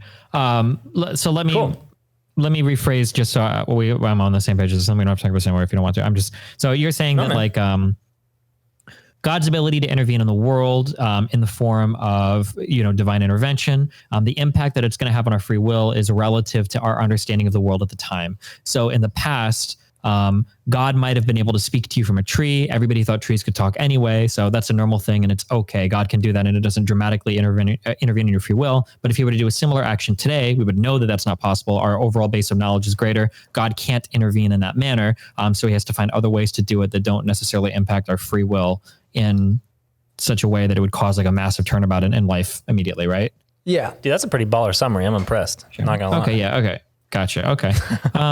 Okay, cool. All right. I understand your position. All right. I'd love to hear just where you fall on, because you defined freedom as the ability to make choices we wouldn't otherwise have. Where do you fall on the idea of freedom? Do you see freedom as kind of an illusion or a creation of the human consciousness? And everything is actually a cause and effect chain. Like the reason I'm here is because I was somewhere yesterday that caused me to be, et cetera, et cetera. Or do you see freedom as an actual faculty of humanity? I'm a hard determinist. So yeah, I believe that we were always going to talk to each other at the birth of the universe, basically. Yeah. Okay, cool. Yeah. I figured that's where you would be from watching some of your other videos and hearing you talk about your belief system. So I was surprised to hear you define freedom as making a choice we wouldn't otherwise make, which seems pretty against determinism. Yeah, there's like a form of, I don't know, this concept is called contextualism, but when we talk about things, I use words relative to the layer of conversation that we're having. So I like to talk about fiction to illustrate this. When I say something, when somebody asks me a question like, did Snape spoiler alert for anybody listening who hasn't read the Harry Potter books. Okay? If somebody asked me like, did Snape kill Dumbledore? There are a multitude of ways that I can answer this question in a really stupid manner. The first way is Snape isn't real, so Snape couldn't have killed anybody, and Dumbledore isn't real, so no one could have killed him. I could say that. I could say, well, Snape and Dumbledore didn't do anything. It's fiction, so nothing action. Are you asking me if J.K. Rowling wrote that Snape and Dumbledore, right? Or like there's a lot of ways that you could part, but we understand when we say, did Snape kill Dumbledore? We're saying, well, within the fiction of the Harry Potter universe, did J.K. Rowling write that these two characters did this particular thing? There's a whole branch of linguistics, I think, or linguistic philosophy that has to do with all the underlying assumptions that we make when we speak to each other, right? Can I go to the bathroom? That you're not, when you say, can I go to the bathroom? That statement is almost nonsense. What you're really saying is like, I need to go to the restroom in order to relieve myself, and I'm requesting permission from you to do so that I can do this without getting into any kind of trouble, and I need to do this immediately. There's like a whole, like, you can write like paragraphs of like underlying assumptions for very simple statements. Yeah. Yeah, I totally get that. So that's why I wanted to clarify.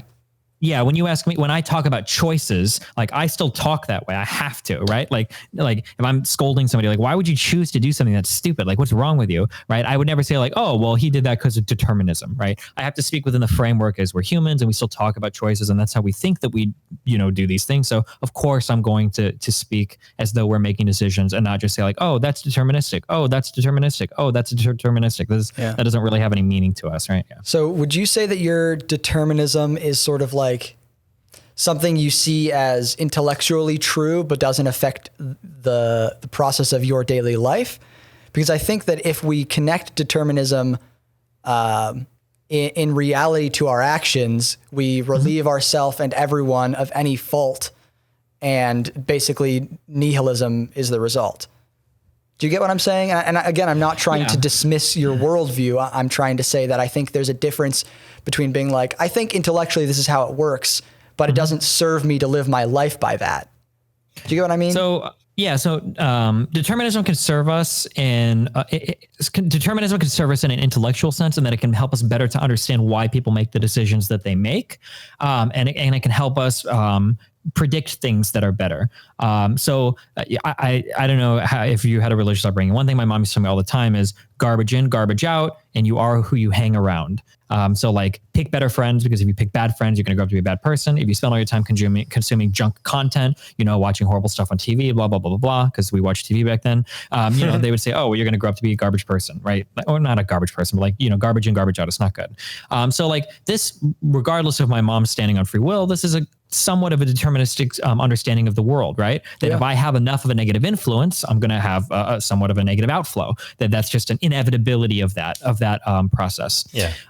Now, the physical understanding that we have in the world and a moral understanding we have in the world are two different things. So from a deterministic point of view, I can say that like this person had X% probability, single parent household, grew up in a ghetto, no school, no job, drafted into gangs, did drugs, did all this, blah, blah, blah. And then he murdered somebody. On a moral level, I can still hold you accountable for that action morally, while still recognizing on a physical level that sure, fine, we live in a deterministic universe, but I still need to be able to make ascribe moral agency to you so that I can make judgments on your actions, because we have to, because morality seems to be a pretty important thing for determining how humans interact with each other. I think in philosophy, an idea kind of like this would be the concept of compatibilism, that we would speak in different levels of free will. So for instance, if somebody holds a gun to my head and forces me to do something, I'm not making that choice as much as if I were to just walk into a store and start shooting. Even though from a deterministic aspect, both of them are inevitable, but from what choice are you making, we would recognize there's a difference between these two things. In one, we would hold a moral agent accountable, and the other, we would say, okay, it's not your fault. Okay, there you go. Yeah, that makes a lot of sense to me. Yeah. I had a question about determinism and I forget it now. Oh, one of the uses of determinism that I see, just like tracing this cause and effect chain, I think can grow empathy in a person, where you can see like, oh, well, there's a reason why they're behaving the way they did. There's a reason why they're kicking back against this situation from trauma that happened. There's a cause effect chain here that makes them respond differently to the way that I think is rational to respond. And I think that it falls apart when, like you were saying, we use that to not ascribe any moral weight to anything, because we need to ascribe moral weight to things in order for society to function. And I think that lends itself. Sorry, go ahead. I was going to say, what do you mean when you say we can't ascribe moral weight? Can you expand on that? Well, like are I you was saying that, like, for instance, like we can't say that this person did a bad thing, so it clouds our judgment, or are you saying we can't write a person off completely by saying they're evil, so that's why they did something? Which no, like from the realm of determinism, you say because this person inevitably would have reached this conclusion, we can ascribe no moral positive or negative to what they were doing because it was inevitable from the dawn of the universe. So there's no morality to their action or any action because it was inevitable. I feel like you can use that view to inform yourself, though, to prevent the overall amount of evil that exists in the world. So, for instance, I don't believe that there are any truly evil or any truly righteous people. People are a product of their environment, so their upbringing, etc. With the way that I analyze that, so if we look at something like we'll say Hitler or Nazi Germany or something, right? I don't think that any of the Nazis or Hitler himself were evil people. I think that if you put people in predictable environments, you'll get predictable outcomes. So taking that understanding, what I can do is I can look to the future and I could go, okay, well, I see this sort of environment is starting to brew. And I know that this type of environment creates these types of people. Maybe we should prevent this type of environment from beginning. We know what it culminates in. Does that take away anything from human creativity and freedom? Like, are you saying that the same person going through, Hitler's upbringing or environment would be the same exact person and do the same things every time? Because assuming they have the same like genetic code and everything. Yeah. Interesting. Because I think there's more to human creativity and decision making than just kind of A plus B equals C. Like there are so many factors going into it that the decision I make, I don't think would be the same decision I would make every time. Like I think that there are a myriad of choices I can make at all times, and that doing it over again might not yield the same exact result. So the question that I would have there then is like, let's take some given decision that you make regarding some outcome. If I were to wind the clock back 5 minutes, I would say everything would repeat itself verbatim, exactly the same. But you think that you might make a different choice. Why would you make a different choice one time that you wouldn't have prior to that?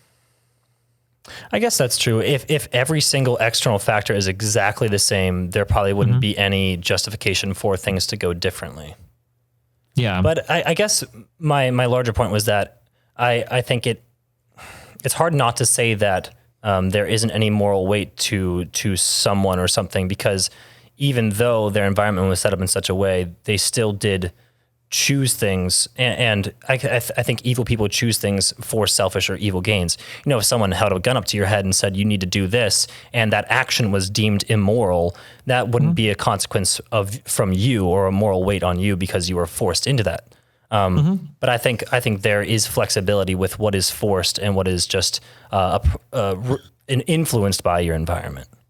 Yeah, but so it feels like the flexibility becomes a little bit like meteorology, where earlier I think you said, one of you said that you didn't believe in anything as truly random. When we were talking about evolution, you said like mutations or chance aren't truly random, right? In weather, nothing is truly random. Every single raindrop is going to fall in the same spot it would have always fallen or have always fallen. But it appears to be somewhat random because we don't have the ability to measure every single input. So we can't know where every drop of what. We can barely tell the weather from one day to the next sometimes, right? So I would argue, I would posit that the same argument can be made when it comes to like determinism.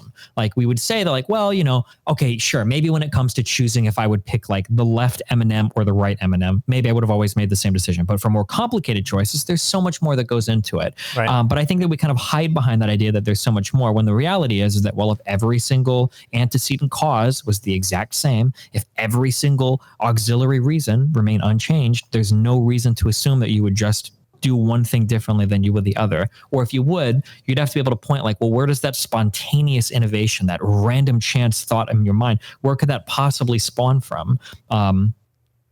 If everything else remains the same. I think, I agree with you. And I think this comes back to the idea that you mentioned a while ago about assuming there's an omniscient God who knows how you're going to act. It doesn't take away from your choice in doing that. Right? Yeah, for sure. Like just because there is a determined outcome doesn't mean that you didn't choose the steps to that outcome, right? Sure, but the problem is if you agree with what I just said, I can run that recursively back to the dawn of time. So like if you believe that you would have always made some decision about going to school, maybe you would have always made the same decision about how to get to school. If we back up, maybe you would have chosen certain friends as a result of things you learned from your parents, as a result of the TV shows they would have shown you, as a result of the guidance you got from, family members growing up, that we can run this back all the way to the minute of your birth, where you are constantly being bombarded with influence from everything around you that, so here's the thing. Okay. If you see a child and we've all seen this because we're all American, or I assume you guys are you guys American? Yeah. Yeah. Yeah. Okay. Yeah. Not to point anybody out, but if you see a child that's like 6 or 7 years old, that's like massively overweight and obese, do you really blame the child for that? Like, can you, like a 6, 7, 8-year-old child? Like, you can't, but once they're already on that path, I think I read a figure once that it was like, I think it was 0.7% of people in their entire lives that are obese will ever make it back to the normal BMI. 0.7%. It was less than 1%. It's astoundingly low. Yeah. That ever go from being obese back to overweight and then to normal, that it's that low. If you're already at that level when you're 6 or 7 or 8 years old, how are you to judge that person when they're 18 and still obese? Like, yeah, they are making the choice to eat every day, but are they really making the same choice that like somebody like I am? Because I was never obese growing up, I think so it's a really understanding viewpoint. Yeah. Yeah. So like for me, and this is kind of why I like to have, even if determinism seems to rob us of our ability to make stronger moral convictions, I like that it feels a little bit more prescriptive in that, well, if I understand how a person got there, we can help them get back, or we could prevent future people from getting there, which is why I like to look at people being like an outcome of their environments, because we can change environments. It's easy for me to be like, hey, when kids do after school programs, they're less likely to have premarital sex and, get STDs and have abortions. I can just do that. That's better to say that than to just go to a bunch of kids and say, hey guys, stop being evil. Stop having sex. God doesn't like it. Right? Yeah, I totally agree. Yeah. And I think that to change the world, we need to appeal to the actual effective change, like environment and things like that. Because if we just say like, hey, you should be good, people are like, why?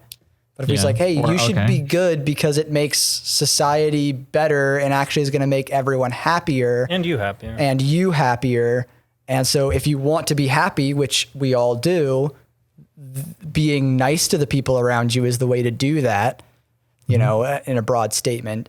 That is how we affect change, right? When we and what I come back to with this whole idea of determinism is one of the things that always kind of sticks with me is you say like determinism helps us see the situation that caused a thing in order to change it.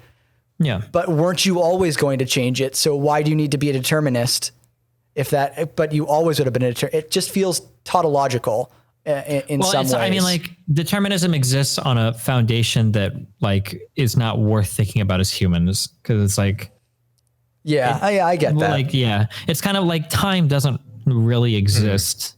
Like there's not like when we talk about like past and future, these are human concepts. There's not like a universal hard drive that stores the past somewhere that I can go and access,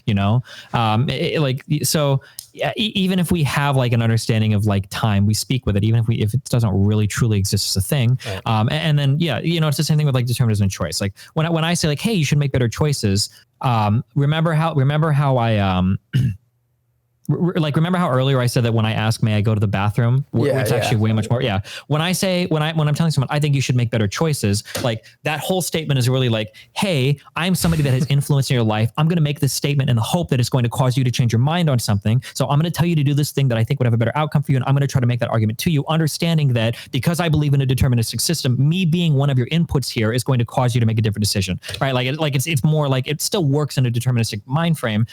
We just wouldn't like verbalize on every single type of interaction, right? Because it would be nonsensical to do so, right? Yeah, and honestly, I don't disagree with that in theory, but I would say the very last step, like I clearly believe in a cause-effect chain. I think it's wild to believe otherwise, but I think there is a tiny moment before a choice is made that is a truly free moment. And maybe you would always choose the same thing, but I don't think that makes it not freedom. And again, going back to this, like, just because God knows it's going to happen doesn't mean you didn't choose it kind of ideology.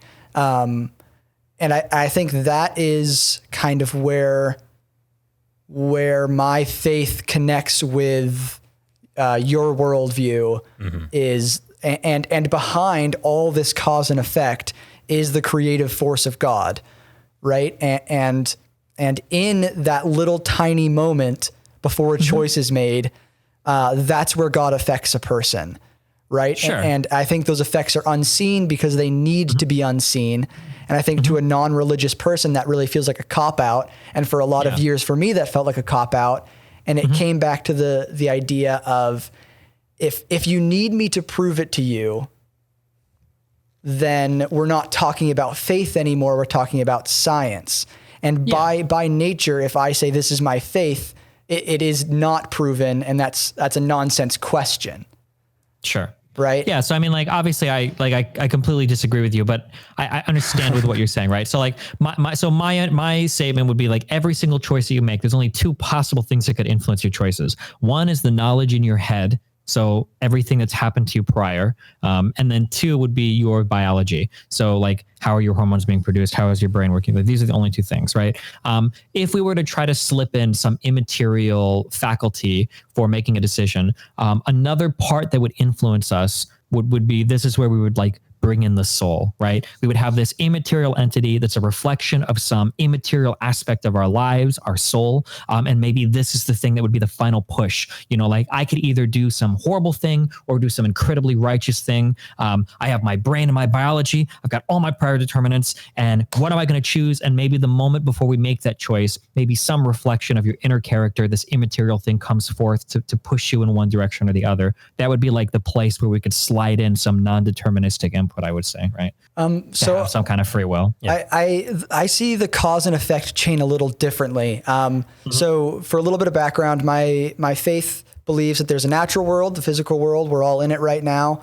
And then up from that, there's a spiritual world, and things flow from God through the spiritual world to the natural world. And that's the cause effect chain that's happening, right? And sometimes it flows through the spiritual world from hell onto earth, and that is a negative influence, the influence of evil in the world. And it also is flowing through heaven into people. And so when you say, like, what hormones are happening in your brain, stepping back, the cause of those hormones happening in your brain, I don't see as a moment previous in physical time, but rather a spiritual effect bleeding into the physical reality or physical substance. And do you see how that cause effect chain is not horizontal, but vertical? Well, it's still horizontal as far as time goes, right? Like, it's a cause and effect and a cause and effect. We're just arguing about how, or you're giving me a different area where earlier on, like, causes were happening that caused effects that caused other causes. Or you're saying what is the source of action, kind of? Well, so I'm saying, like, people say, like, oh, you only feel happy because endorphins are released in your brain. And I actually switch that causal link. That endorphins are released in your brain because spiritually you are feeling happy, and thus your body responds to match, so that the happiness is actually felt in the body, in our physical consciousness. Spirit first, sort of. Sure. And this is something that I would say, like, is like a fun story, but like, if I have no way to empirically demonstrate that, it seems like one of the big problems. So as a materialist, right, or as a physicalist, like, I believe that, like, everything that happens is more or less reducible to some cause in the physical world. One of the reasons why I like this point of view is because then everything can be tested and then predicted. That one thing that I have trouble with, and this applies to theology and a multitude of other types of beliefs, is it's possible to make a lot of claims that are foundationally rooted in worlds that I can't observe or test. So what you just described could be a case, but I could make like a million other stories that also describe emotion. But if at the end of the day, if we can't test one thing or another, it's kind of like you said at the beginning, like, it's all a product of faith at the end of the day, that the story could literally be anything. So why should anybody buy into one thing over any other, I guess? Well, I think what it comes back to, like my own personal story of why I am a person of faith, is I found that the faith life that I had been living since my upbringing served me better as a path to my happiness and usefulness in the world. And I think that's really what it comes down to. If you find that determinism is a path to be more useful in the world and be more happy and content in yourself, and a theistic approach is not that, I'm not trying to sell you on a theistic approach then, because I don't want you to be less happy and less useful.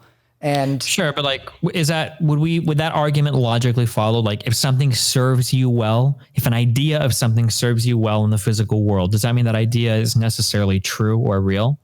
No, but I don't know if I see, I'm going to say something and then think about whether I believe it or not. Sure. I don't know whether I see a connection between like factual accuracy and moral value as much as I see a connection between its effect and usefulness and moral value, right? Like sure. if I believe that there's a giant purple monster above that's telling me to be a good person, and I be a good person for that reason and learn to love it and am not living in fear of this giant purple monster anymore,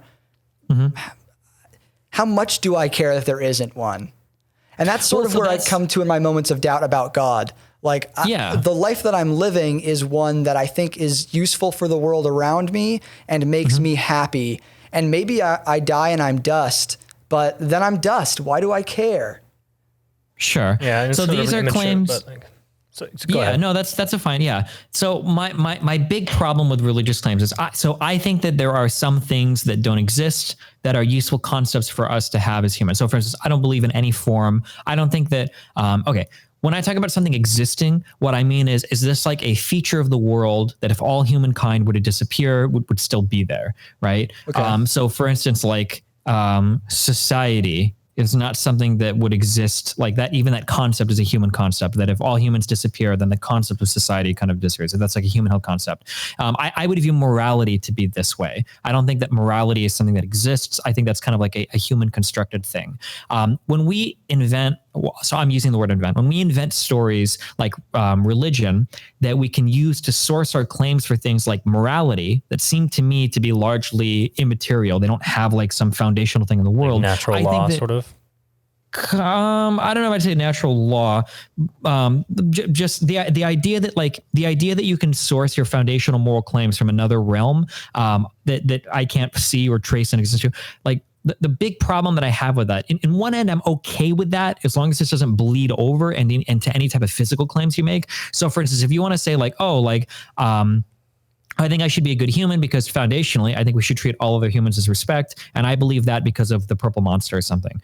Then, okay, fine. That's fine. If that gets you treating humans good or whatever, okay, I'm on board with that. But as soon as you start saying things like, like I don't give my children, vaccines or food or something because the purple monster says that stuff is bad. It's like, okay, well, now we have a really big problem. Like now you're taking the thing that you used to source immaterial claims for, and now you're starting to contradict like empirical physical things that we have an understanding of. That's a big problem that I have with that firstly. And then the second big problem I have is a two-pronged thing. So one is when people start to make empirical claims based on weird immaterial things is my first problem. The second problem is, what do I do when two people are sourcing their moral claims from other dimensions that I have no access to, and they have incredibly contradictory answers? So one person says we ought to take care of our children and treat them well so they grow up and become functional adults. And the other person says, well, my God says that, we should abuse all children and, because it's funny for us.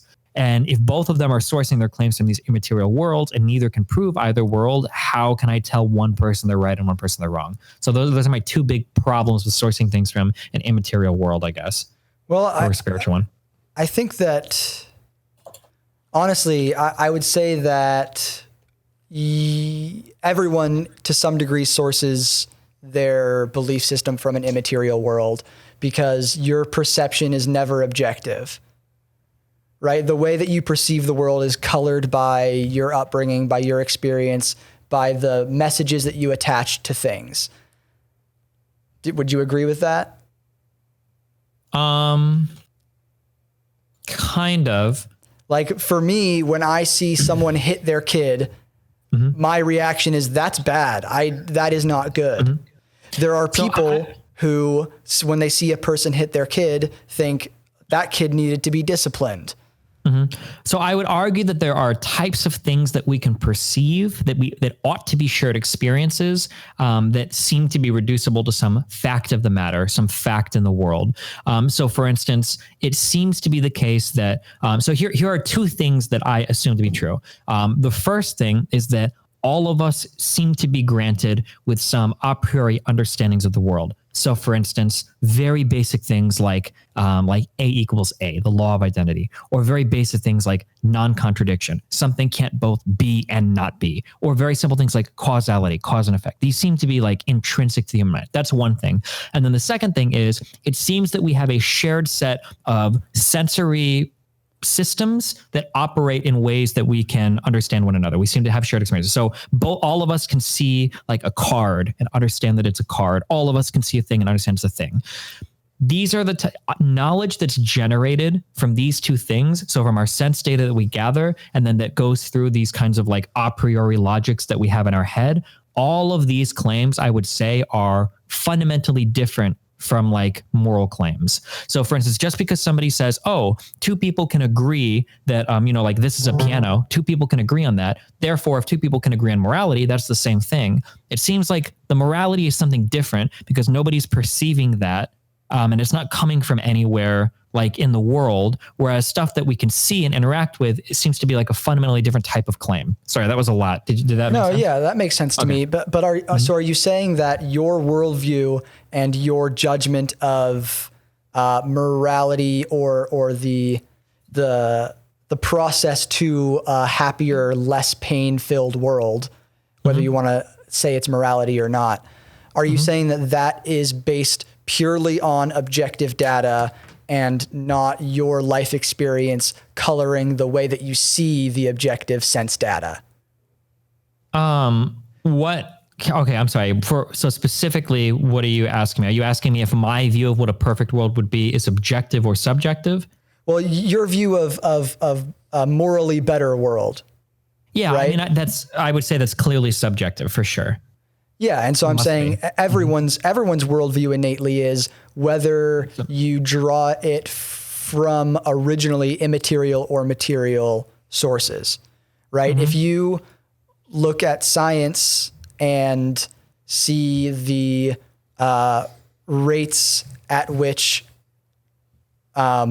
children who receive vaccines survive, and so you decide to do that or not, that seems rather objective. And yet there are people that find data to say the other. And I think that they would defend that theirs is as objective and as true as yours is.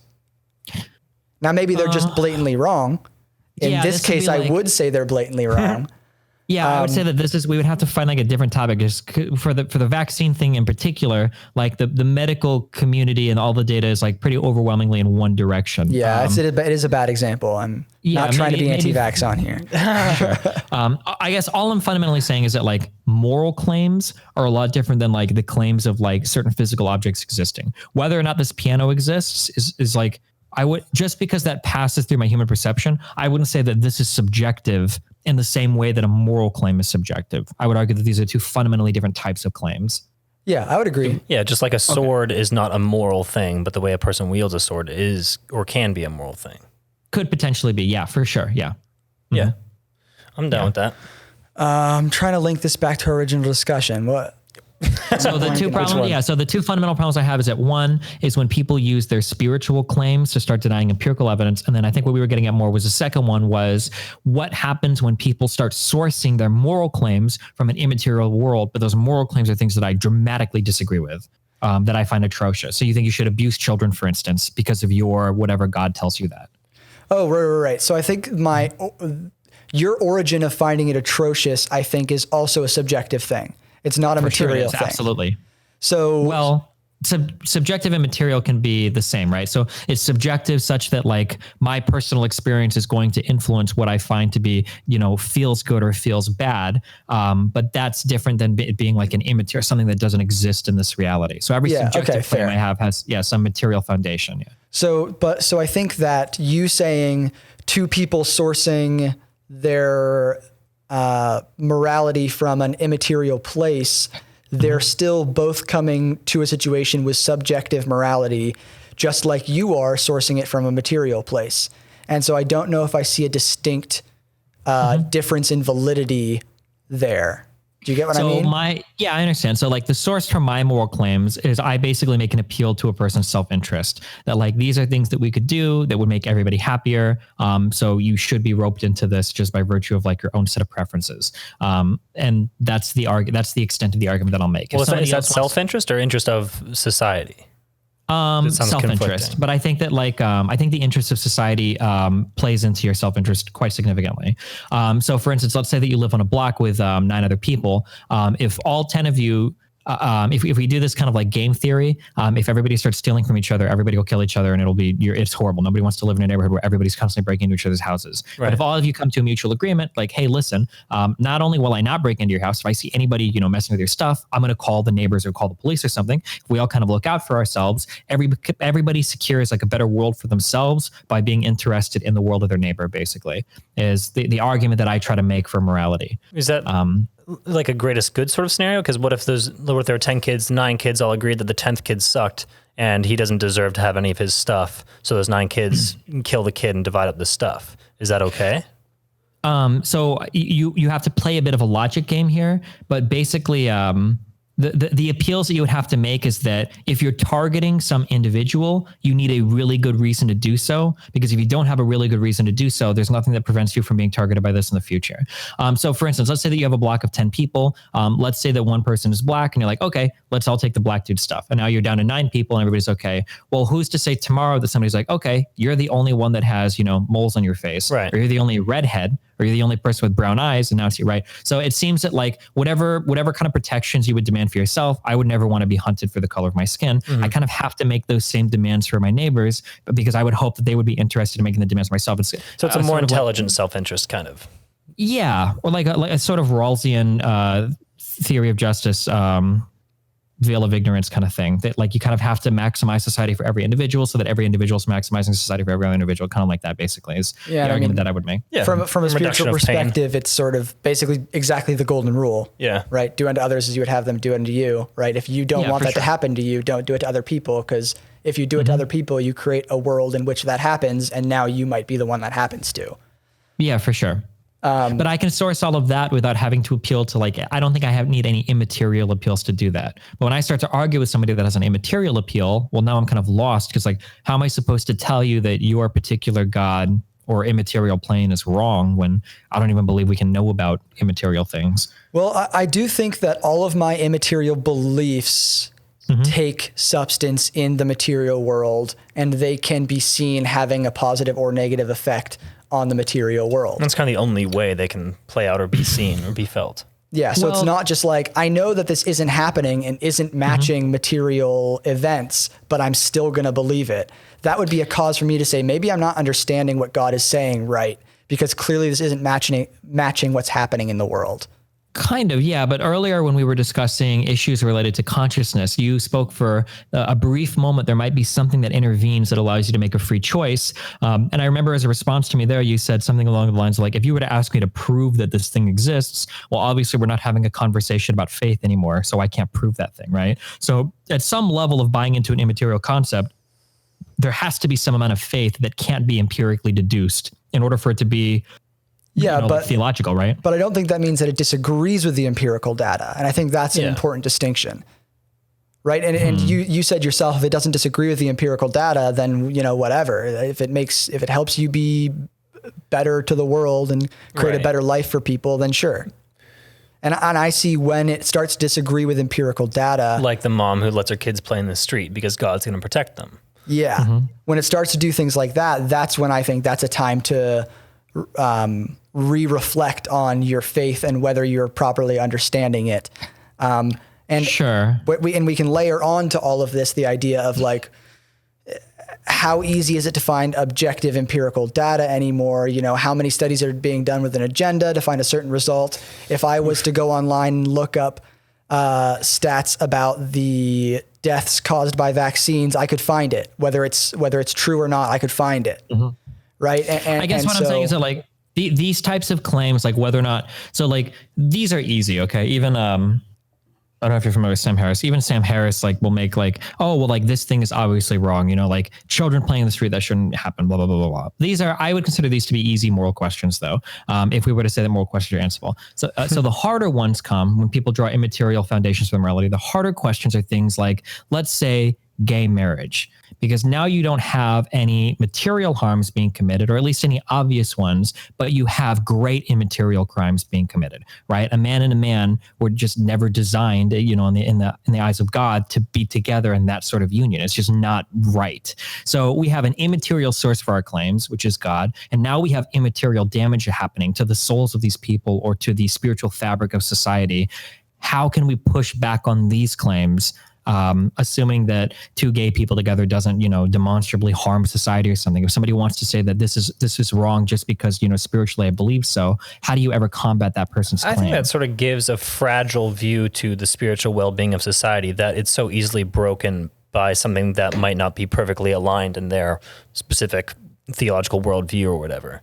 I don't see like the marriage between a man and a man as being directly harmful, unless people are letting it, in which I think that might be on them. But like, what spiritual harm is that doing to society? I don't see much in that. And so, as far as morality is minimizing harm, well, I think that with people that see that as morally wrong, I think that they would see there is a demonstrable damage, and maybe it just has not. Well, maybe a demonstrable natural damage that has not yet come about. Like when people smoked cigarettes at the beginning, they were like, yeah, they're healthy for you. There's nothing wrong with them. I've been smoking for 10 years. There's no problem with it. And in that time, there was no demonstrable damage, right? But eventually we found out actually there is a studyable damage to it. And I think people with any spiritual foundation that is of a natural event would claim an eventual demonstrable damage.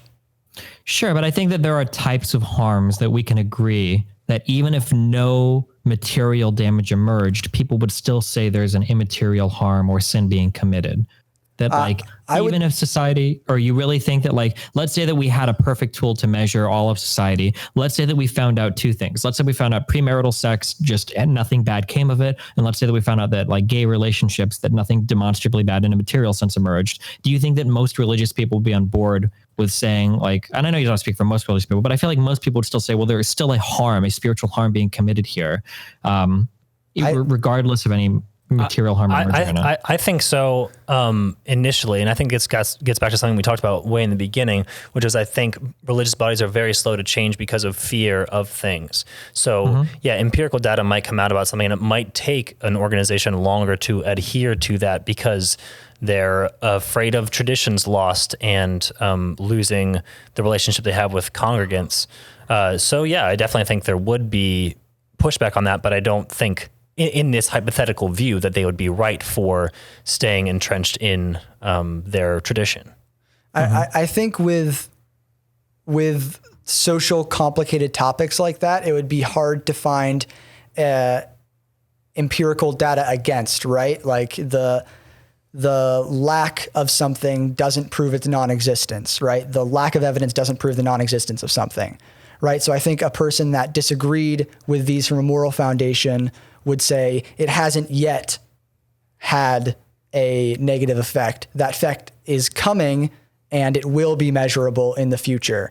But I think taking your hypothetical, I think in a reality where these more immaterial beliefs were statistically proven somehow to not have any negative material effect, my reaction would be, oh, whoa, maybe I need to re-examine the way that I'm seeing this. Maybe I need to re-examine my belief because it's not matching the way the world is behaving right now. And I think religions are at their worst when they're antithetical to society. Well, I think that depends. I think that religions are at their best when they're antithetical. That word, wow, can't even say it. Antithetical, to negativity in society, right? Like for a long. I guess I'm pushing back on the recent Christian pushback against people being socially isolated by the government. You know, I think that is religion at its worst in a lot of ways. Yeah, but I also think, like, for example, and this isn't directly tied to religion, but there are connections here. The business world has seen a really drastic change in the past 20 years in ethical business practice. Sure. There was a time in the world where being a business person basically meant to survive in this industry, you need to be cutthroat and blah, blah, blah. And there are people that still believe that. But the practice of business and the business philosophy these days is that actually consistent ethical business practices provide a more fruitful personal business life and a more fruitful community and organization. And so we've seen a change in this way. And I think that's the kind of thing where religion or any sort of higher moral code pushing back against socially accepted norms, that's where it thrives. It can, yeah, sure. And so I think just saying when religion pushes back against society, that's when it's at its worst, I think is too narrow. Yeah, I'm saying that in the realm of what empirical data says is or isn't okay. When religion stubbornly discards that's what I'm saying. Evidence. I think I would agree with that. But yeah, so I think this idea of what religion's use is a tough one for me, especially as I am looking forward to imminently being a leader in religion. Well, what do you think, Destiny? Do you think there is use in religion? So my major understanding, well, in terms of use, so there can be use in anything. There's use in Santa Claus in terms of getting children to act better around Christmas time, right? Sure. Whether or not there's use in something is a fundamentally different claim than whether or not something exists independent of human perception, right? Yeah, I'm kind of switching gears. But obviously there can be a great use for religion.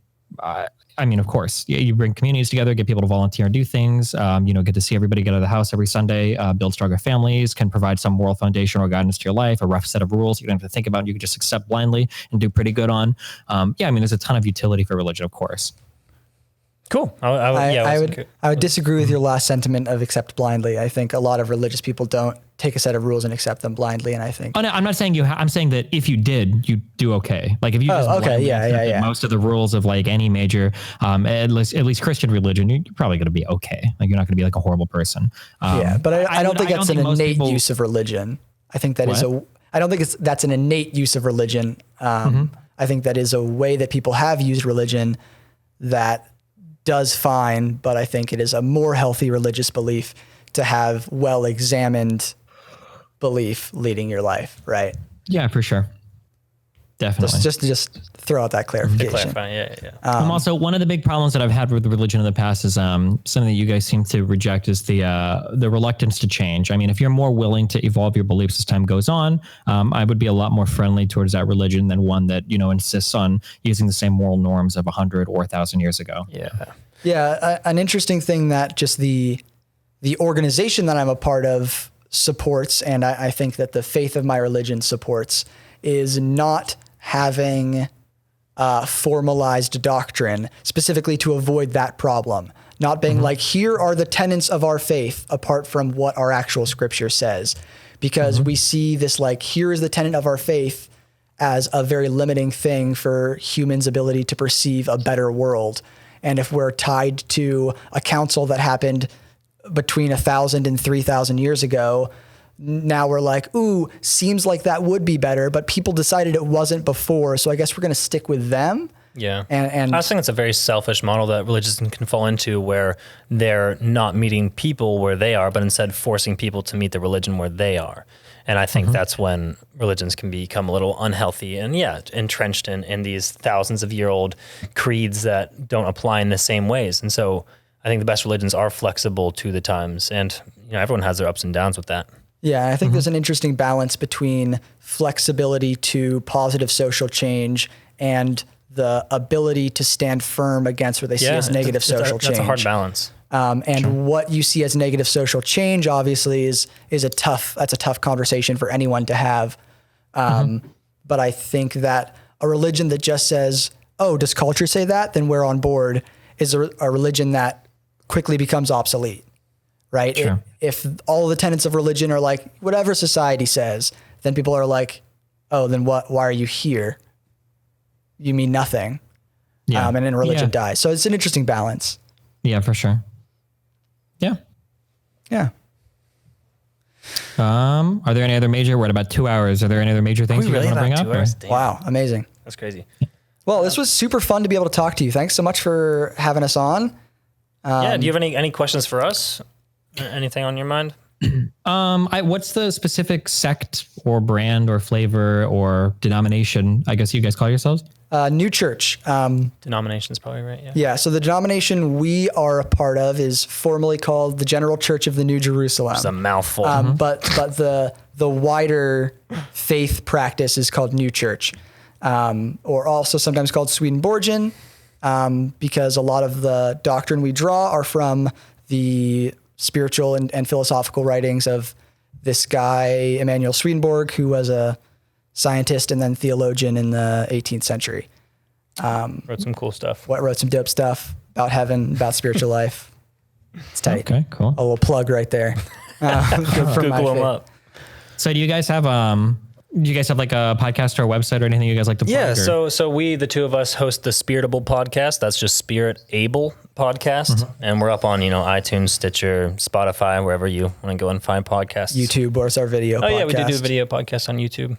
Hit us up. Yeah, so any questions you guys have. If you're interested in anything we said, any of the people watching right now, you can go and find us on YouTube and feel free to comment on our YouTube channel with any questions you have. We're going to respond to all of them. We try to get tons of different types of people on the podcast. Like we had a psychedelic Buddhist guy on. We had some like shaman lady on one time. We had a bonsai artist. Some shaman lady might be a little dismissive. Okay. Well, you give her the more appropriate title. Which one are you talking about? The mystic fortune teller is what the Catholic one or the other one? The other one. Okay. Anyway, we give lots of different people because we think just there's more to be gained from sharing and being willing to change for better ideas.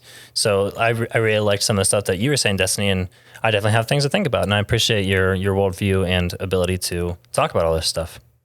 Cool. Yeah, I basically find myself, I respect anyone who takes the time to think about the right way to live in the world and then lives that way. I feel like that's respectable no matter how it differs in religious beliefs. So thanks for being open and willing to share that.